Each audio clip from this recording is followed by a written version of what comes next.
So first up, I'm taking my Smashbox Photo Ready Primer Water, I'm pretty sure it's called, and using that as a primer on her face. And then going in with my MAC Studio Fix Foundation in NC40 and buffing that all in with a damp beauty blender. Also, when using a beauty blender, make sure to use dabbing motions instead of like swiping motions on the face, because it'll just make the face look more flawless if it's dabbed in and pressed into the skin.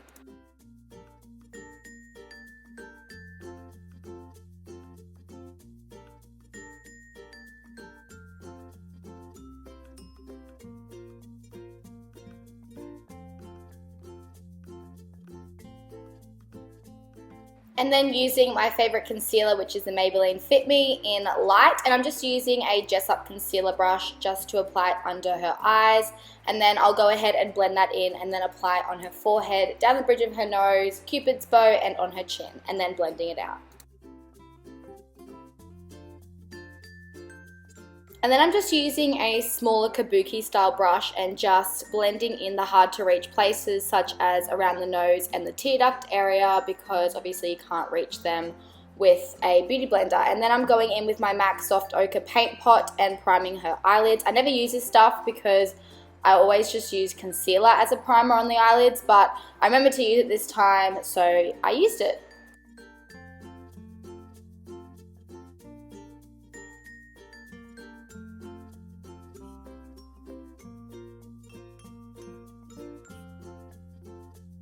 So now I'm baking the under eye concealer area with the Laura Mercier translucent powder. Basically, I love baking because it makes the concealer creaseless all day long and it just looks absolutely flawless. So that's why I love baking. And then while that's baking, I'm just using my Australis Fresh and Flawless face powder in darkest brown and setting the rest of her face.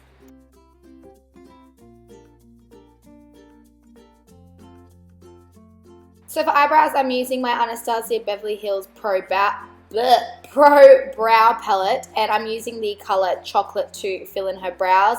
I use both shades, so I use the darker shade for the ends and tails of her brows and the lighter shade in the little duo for the start of her brow.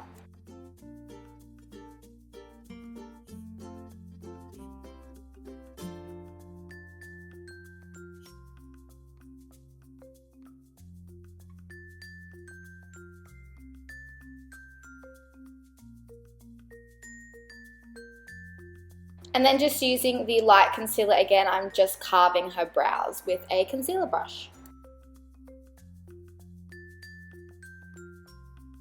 And now I'm just brushing off that excess powder from the under eye bake. And then I'm going into bronzing her cheekbones. I'm using the Benefit Hoola bronzer, of course, as per usual.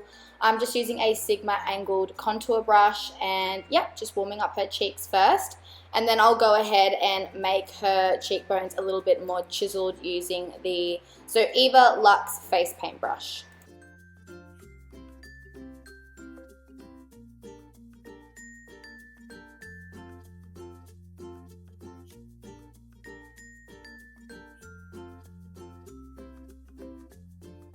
And then using the same Laura Mercier translucent powder, I'm using a angled sponge, which you can just get from any drugstore, Priceline, Cosmetics Plus if you live in Australia, and they're literally worth nothing. I'm baking her face, so I'm just creating a line from underneath her contour, so from the top of her ear to the side of her mouth.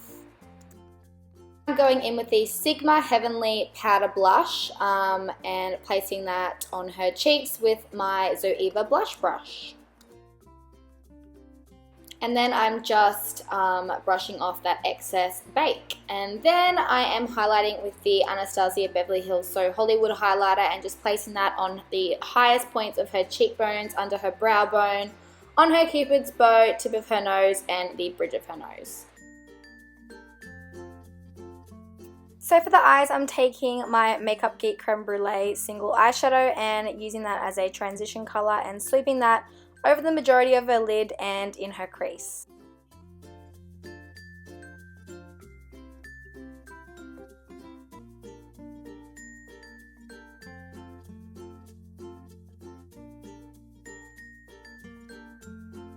Then I'm taking Makeup Geek's Whimsical Foiled Eyeshadow, and at first I thought what I wanted to do was just put it on the lid and then make it smoky browny along the crease area.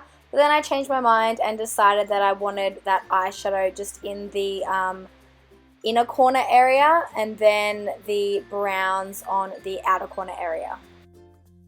So now taking Cocoa Bear by Makeup Geek also and just running that through the crease and upper crease. And then I'm also putting it on the outer corner as well. And then I'm going to go in with Anastasia Beverly Hills Fudge single eyeshadow and darken up the outer corner and just a little bit of the crease as well.